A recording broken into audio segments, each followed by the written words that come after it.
Hello, everyone. I hope you all are having a great start to your week. The discussion question this week is if the book of Joshua is intended to be read as theology rather than biography or military history, how should we approach the book in Bible study?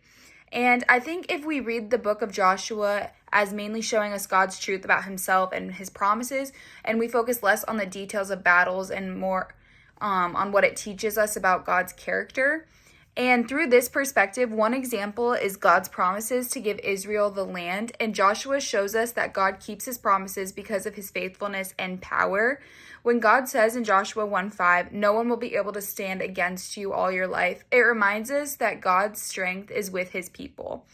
This book teaches us that obedience to God's command is important because it shows trust in his promises. In Joshua 1:8, it says, keep this book of the law always on your lips. Meditate on it day and night. This verse right here just shows us that God wants us to stay close to him and follow his ways. And also in Joshua, it shows us that God's presence and power are what make everything possible today.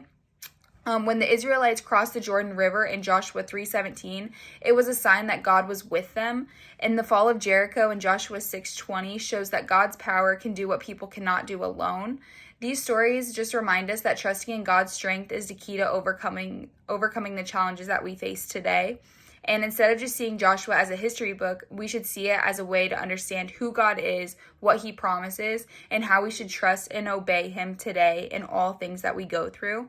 As Joshua 24:15 says, as for me and my house, we will serve the Lord, teaching us that our lives today should follow God's promises and trust in his power always. So thank you all so much. Have a great rest of your week.